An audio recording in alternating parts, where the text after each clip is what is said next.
देखो practice manual में से ऑलमोस्ट 30 to 40% मार्क्स आते हैं।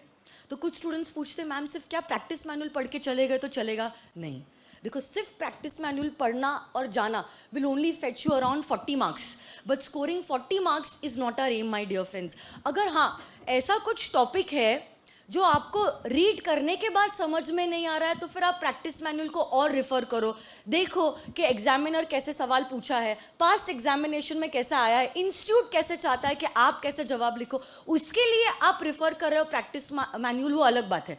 But solely depending upon the practice manual is not going to fetch you marks. तो एक चीज आप याद रखना कि इन 21 आवर्स में along with my book what you also have to do is the practice manual. अगर प्रैक्टिस मैनुअल कर लेते हो पास्ट एग्जामिनेशन पेपर्स को देखने की जरूरत नहीं है।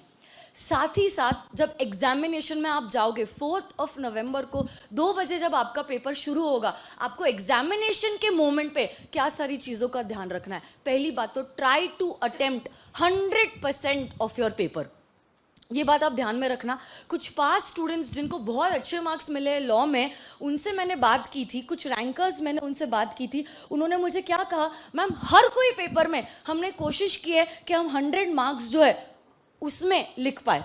सिर्फ अगर पिछले अटेम्प्ट आप देखते हो, पिछले अटेम्प्ट मतलब मई 2015 में अकाउंट्स का पेपर वॉज अ लिटिल लेंदी। तो एक रैंकर जो था उसने मुझे कहा कि मैम अकाउंट्स के पेपर में बस मैंने 95 मार्क्स का अटेम्प्ट किया है, बाकी मेरे सारे पेपर्स जो है मतलब law, costing FM, taxation, advanced accounts, audit and ITSM, मैंने बाकी सारे पेपर्स में माय डियर फ्रेंड्स 100 मार्क्स का अटेम्प्ट किया है। तो अगर देखा जाए उसने 695 मार्क्स का अटेम्प्ट किया है इन हिज पेपर। हम एवरेज स्टूडेंट्स कहाँ पे गिरते हैं मैं आपको कहती हूँ, हर पेपर में आप 10 से 15 मार्क्स छोड़ देते हो, एवरी पेपर। तो आपको होता क्या है, psychologically you don't feel bad about it. क्यों? क्योंकि जब पेपर खत्म हुआ है आप 10 लोगों और को पूछते हो कि हुआ क्या, तो वो भी तो वही कहते हैं मेरे भी 10 मार्क्स छूट गए, मेरे भी 15 मार्क्स छूट गए, मेरे भी 20 मार्क्स छूट गए। तो आपको लगता है भाई ये तो नॉर्मल है, तो आपको कोई गिल्टी कॉन्शियसनेस नहीं लगता है कि आपने जो है 20 मार्क्स छोड़ दिए या 10 मार्क्स छोड़ दिए हर कोई पेपर में। अब समझ लीजिए एवरेज भी अगर आप पकड़ते हो, हर पेपर में अगर आपने 20 मार्क्स छोड़े और पेपर्स है आपको 7, मतलब आपने इन ऑल 140 मार्क्स छोड़ दिया है। अगर आप 140 मार्क्स 700 में से डिडक्ट करो तो कितना होता है? 560। तो अब देखो सबसे पहला डिफरेंस आपके बीच में और उस रैंकर के बीच में, रैंकर ने अटेम्प्ट किया है 695 मार्क्स और आपने अटेम्प्ट किया है 560 मार्क्स। ये बात आप समझो, जितना ज्यादा अटेम्प्ट कर सकते हो उतना ज्यादा आपके लिए अच्छा है। दूसरी जगह जहां पे स्टूडेंट्स फॉल होते हैं वो है प्रेजेंटेशन। माय डियर फ्रेंड्स, एक ग्रुप बनाया है व्हाट्सएप का जहाँ पे सारे रैंकर्स और गुड स्कोरर्स है। तो एक मैसेज ऐसे ही डाला गया था कि क्या प्रेजेंटेशन इंपॉर्टेंट है आईसीआई के एग्जामिनेशन में? My dear friends, not even a single student said no. मतलब 100% रैंकर्स का यही ओपिनियन है कि प्रेजेंटेशन मायने रखता है। अकाउंट्स छोड़ो, प्रैक्टिकल सब्जेक्ट है, बट लॉ, आईटीएसएम, ऑडिट जैसे थ्योरी सब्जेक्ट्स जो है उसमें तो प्रेजेंटेशन बहुत ज़्यादा इंपॉर्टेंट है। आप ये बात समझने की कोशिश करो, आपका answer paper is the only medium through which the examiner will understand what you have studied in these 7 to 8 months।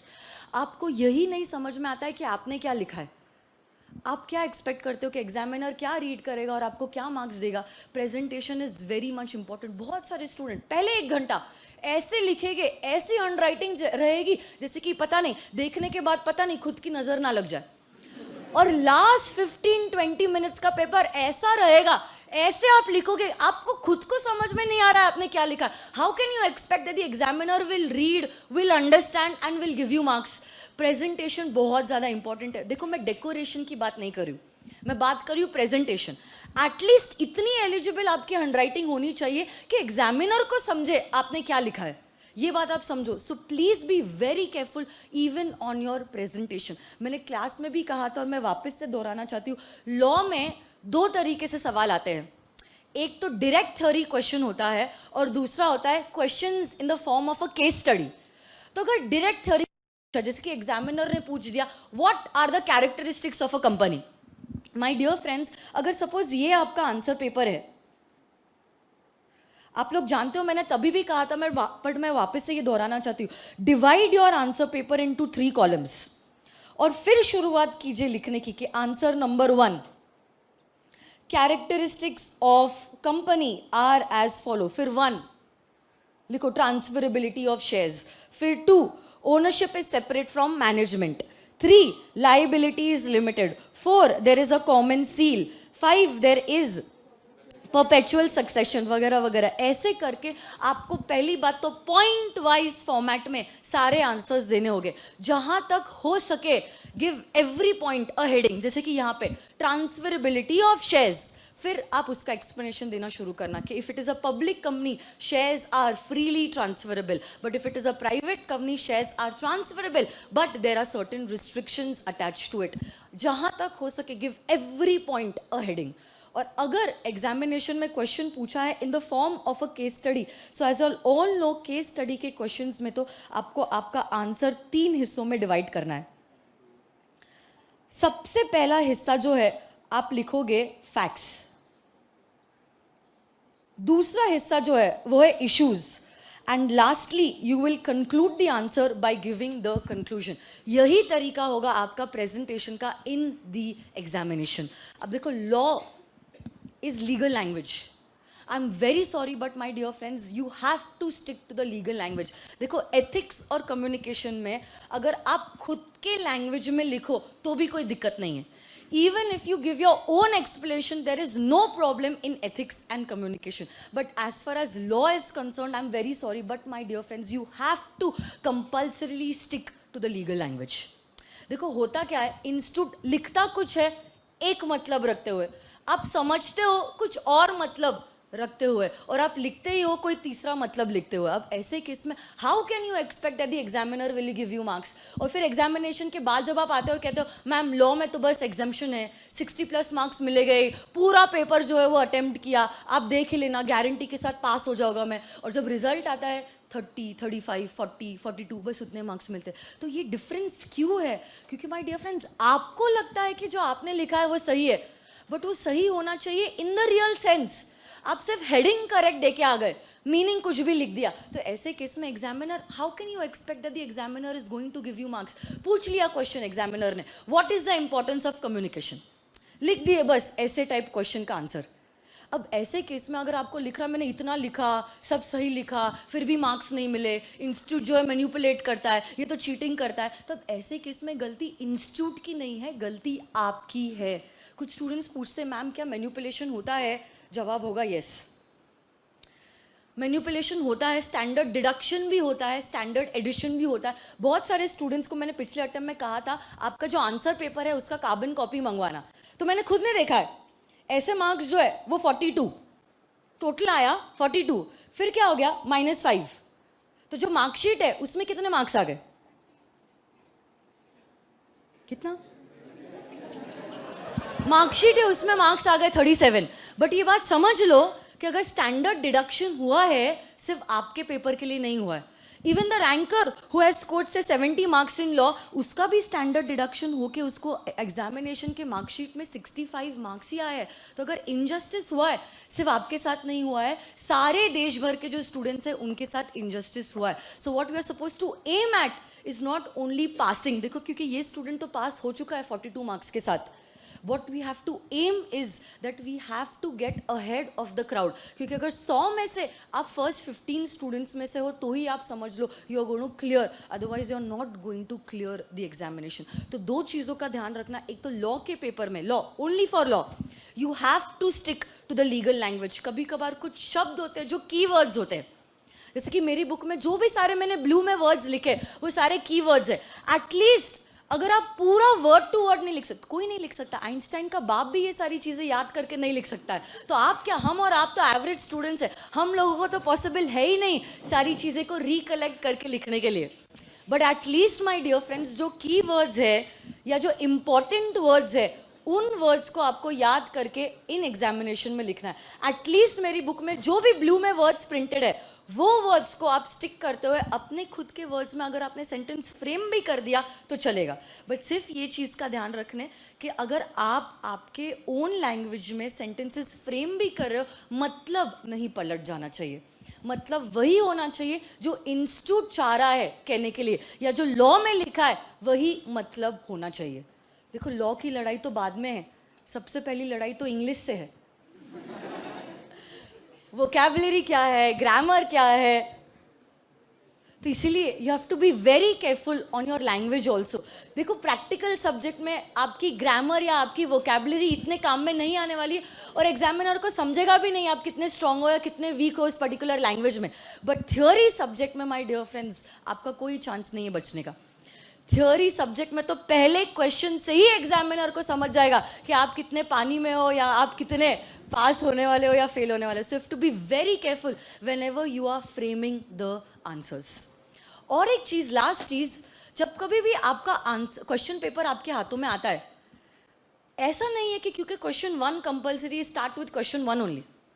आप पहले go through the question paper, 5 minutes उसमें डालो, चलेगा। It is not a waste of time, it is an investment of time. But उन 5 minute में you should be very sure सबसे best answer कौन सा देने आ रहा है, और उन्हीं क्वेश्चन से आपको शुरुआत करना होगा आपका answer paper. Suppose question 6 is the best question, जहां पे आपको लग रहा है सारे क्वेश्चंस के आंसर्स मुझे सही आ रहे हैं, एकदम सही आ रहे हैं, एकदम सही से टॉपिक भी हुआ है और कोई गलती की गुंजाइश नहीं है, ऐसे केस में start with question number 6 first. It is not necessary to start with question 1 only. You can start with any question that you feel you are most comfortable with. But ये बात ध्यान रखना कि सारे क्वेश्चंस आपको attempt करने हैं। Start with question 6, start with the second question, start with the fourth question, that is not an issue. But attempt all the questions that are to be attempted in any order you can do. अब देखो कभी कभार क्या होता है, कुछ students बाकी सारे क्वेश्चन सॉल्व कर लेते हैं, क्वेश्चन 1 जो है, जो कंपलसरी क्वेश्चन है, वो सॉल्व नहीं करते। फिर वो कहते हैं कि हमने तो 80 मार्क्स अटेम्प्ट किया, क्वेश्चन 1 अटेम्प्ट नहीं किया, बट फिर भी हमें सिर्फ 32 मार्क्स मिले। ऐसा क्यों? क्योंकि देखो इंस्टीट्यूट ने क्वेश्चन 1 कंपलसरी क्वेश्चन क्यों डाला है, कभी सोचा है आपने? इंस्टीट्यूट बेवकूफ़ नहीं है, it is smart enough, it knows exactly where you are going to fall, और वो वहीं पे जाल बिछाएगी जहां पे आप गिरने वाले हो। क्वेश्चन नंबर 1 कभी ऑब्जर्व किया, पास्ट पेपर्स आप चेक करो, सारे जो लॉ के प्रोविजंस है, मतलब बोनस एक्ट हो या ग्रेचुटी एक्ट हो या चाहे ईपीएफ एक्ट हो या चाहे कॉन्ट्रैक्ट एक्ट हो या चाहे कंपनीज एक्ट हो, हर लॉ के क्वेश्चन, हर लॉ के ऊपर उसने एक क्वेश्चन डाला हुआ है क्वेश्चन नंबर 1 में। मतलब क्वेश्चन नंबर 1 ऐसा होता है जहाँ पे सारे लेबर लॉज भी कंप्लीट हो जाएंगे, जहाँ पे नेगोशिएबल कंप्लीट हो जाएगा, जहाँ पे कंपनीज एक्ट भी कवर हो जाएगा और जहाँ पे कॉन्ट्रैक्ट एक्ट भी कवर हो जाएगा। मतलब it is trying to check, it is seeing, the institute is seeing कि सच में आपने कितनी पढ़ाई की है, कितनी नहीं की है, कितने टॉपिक्स ऑप्शन में छोड़े हैं, कितने टॉपिक्स आपने फुल्ली कवर किए हैं। क्यों इंस्टीट्यूट क्वेश्चन नंबर 1 है हमेशा इंडियन कॉन्ट्रैक्ट एक्ट सीपीटी का क्वेश्चन ही पूछती है, क्योंकि हम लोग हमेशा क्या करते हैं, सिर्फ आईपीसीसी के सिलेबस पे ही फोकस करते हैं। Indian contract act CPT syllabus कौन पढ़ता है? Hardly there will be students who will study Indian contract act CPT syllabus. जानबूझ के इसलिए इंस्टीट्यूट पिछले 2 अटेम्प्ट में 8 मार्क का सवाल Indian contract act CPT syllabus, 8 mark my dear friends, कम नहीं है। अब उन स्टूडेंट्स को पूछो जिन्होंने 39 स्कोर किया या 38 स्कोर किया है लॉ के पेपर में, कि 8 मार्क का मायने कितना रखता है। सच में ये दर्द आपको अब नहीं समझ में आएगा, ये दर्द आपको जब तब समझ में आएगा जब आपका आंसर, ये जो मार्कशीट है ना, वो आपके हाथों में आएगी। अब आपको लग रहा होगा मैम क्या टाइम पास कर रही है, बट सीरियसली जब आप बीती होती, जब आप खुद गुजरते हो ना इन चीज़ों से, तब आपको रियली इंपॉर्टेंट समझ में आता है। हाँ यार, मैम की बातों पे तब अगर ध्यान रखा होता तो आज ये नौबत नहीं होती। बट तब तक क्या वक्त हाथ से निकल गया, और इंस्टीट्यूट तो है ही आपको कहने के लिए after every November there is a May, and after every May there is a institute को कोई घाई नहीं है, कहा है अब नहीं पढ़ा ना बेटा, कोई बात नहीं, 6 महीने और दे देता हूँ, 6 महीने के बाद पढ़ के आ जाना हमारे पास, हम तो वही है जहाँ पे पहले थे। समझ रहे हो आप? तो देखो क्वेश्चन नंबर 1 बड़ी चालाकी से इंस्टीट्यूट ऐसे ड्राफ्ट करता है, हर कोई लॉ के ऊपर वो सवाल डालेगा to check, what to check, whether you have actually studied or not. फिर आपको लगता है बाकी सारे 5 क्वेश्चंस तो मैंने इतने अच्छे से लिखे, इतना सब कुछ सही दिया, प्रेजेंटेशन भी अच्छा था, मार्किंग भी एकदम इंस्टीट्यूट ने एकदम 5-5 मार्क के लिए 2-2 मार्क दिया, 2.5 मार्क दिया, 3-3 मार्क दिया, ऐसे बिगर कोई कारण की वजह से मार्क्स कट किए। बिगर कोई कारण की वजह से इंस्टीट्यूट क्यों आपके मार्क्स कट करेगा? थोड़ी ना वो चाहता है कि वो आपसे बदला ले, या थोड़ी ना ऐसा कुछ है कि बस इस बच्चे को तो फेल करवा के लेना है, उसको अपनी औकात याद दिलानी है। क्यों इंस्टीट्यूट ऐसा करने की कोशिश करेगा? Institute has no institute, examiner को तो ये भी नहीं पता ये पेपर किसका है। बट आप ये बात समझो, ये टैक्टिक्स होते हैं हर एग्जामिनर के, जो वो पेपर ड्राफ्ट करता है, कुछ चीज़ों का उसने मन में ख्याल रखा होता है और उसी के हिसाब से वो चेक करता है आपका नॉलेज। तो आपको ये सारी चीज़ों का बहुत ज़्यादा ध्यान रखना होगा। क्वेश्चन 1 कोई भी हालत में छोड़ना नहीं है। क्वेश्चन 1 कंपल्सरीली अटेम्प्ट करना ही करना है। हाँ, मैंने ये नहीं कहा है कि क्वेश्चन 1 को पहले अटेम्प्ट करो। क्वेश्चन 1 को आप आखिरी में भी अटेम्प्ट कर सकते हो, बट क्वेश्चन 1 को छोड़ना नहीं है। अगर इंस्टीट्यूट ने उसको कंपलसरी रखा है, there is a reason why institute has kept it as a compulsory question. तो इन 3-4 चीज़ों का ध्यान रखते हुए my dear friends, please attempt the paper. पहली बात तो 100% पेपर सॉल्व करने की कोशिश करो। वही आंसर से शुरू करो जिसमें आपको लगता है कि आपका आंसर एकदम सही है और आपको बहुत अच्छे से लिखना आता है। अगर आप उन क्वेश्चन से शुरुआत करते हो जिसमें आप डाइसी हो, आप समझने की कोशिश करो फाइनली एग्जामिनर जो है वो ह्यूमन है। पहला क्वेश्चन गलत, सेकंड क्वेश्चन गलत, थर्ड क्वेश्चन समझ में ही नहीं आ रहा क्या लिखा है, फोर्थ में इतने ग्रामेटिकल एरर्स, क्या हो जाता है, उसकी साइकोलॉजी जो है आपकी तरफ चेंज हो जाती है। उसको लगता है कि आपकी औकात है ही नहीं सीए के एग्जामिनेशन पास करने के लिए। आखिरी अटेम्प्ट, आखिरी जो आपने अटेम्प्ट किया है क्वेश्चन, भले ही बहुत सुंदर तरीके से क्यों ना ड्राफ्टेड हो, he will not give you the marks that you desire. और वहीं पे आप देखो रिवर्स साइकोलॉजी, पहले 2-3 क्वेश्चंस के आंसर लाजवाब, माय डियर फ्रेंड्स एक पॉजिटिविटी आने लग जाती है एग्जामिनर को भी आपके तरफ, और उसको लगने लगता है हाँ भाई इस बच्चे ने सच में मेहनत की है, वो डिजर्व करता है। तो फिर आखिरी के क्वेश्चन में अगर आपने एक आधे तो पॉइंट स्किप भी कर दिए है ना, या आपकी लैंग्वेज इतनी बढ़िया भी नहीं है, वो क्या करता है, इतने मार्क्स आपके डिडक्ट नहीं करेगा। एक ह्यूमन साइकोलॉजी होती है। देखो कहते भी है, एक मुहावरा भी है, that first impression is the best impression. वहां पे अगर आपने एग्जामिनर को इंप्रेस कर दिया ना my dear friends, believe me, बाद में के जवाब अगर आप एवरेज स्टूडेंट की तरह भी लिखो, इतना मायने नहीं रखेगा। You will not gate average marks, you will really score good in those answers also. तो ये सारी चीज़ों को ध्यान रखना बहुत ज़्यादा ज़रूरी है। देखो सिर्फ डोंकी वर्क नहीं करना है, ये बात आप समझो। मेहनत तो हर कोई कर रहा है, ऐसा नहीं है कि जो बच्चा फेल हुआ है उसने मेहनत नहीं की है। हर कोई स्टूडेंट ने मेहनत की है। तो क्या वो डिफरेंस है जो आप फेल हुए हो और वो पास हो गया है, इन गैप को अगर आप मिटा पाओ तो माय डियर फ्रेंड्स दूर नहीं होगा जहाँ पे आप पास वाली कैटेगरी में रहोगे और दूसरे स्टूडेंट्स जो है वो फेल वाली कैटेगरी में रहेंगे। So have to be very in planning your studies. आप पेपर कैसे लिख रहे हो, इन 3 घंटों से ही आपका फ्यूचर जो है पूरा निर्भर है। तो आप कितने स्मार्ट हो इन 3 घंटों में, इट इज़ बहुत ज़्यादा इसके ऊपर आपका डिपेंडेंट है कि आप पास होने वाले हो या फेल होने वाले हो। तो इन सारी चीज़ों को ध्यान में रखते हुए ही आप पेपर जो है उसको अटेम्प्ट करना, ठीक है।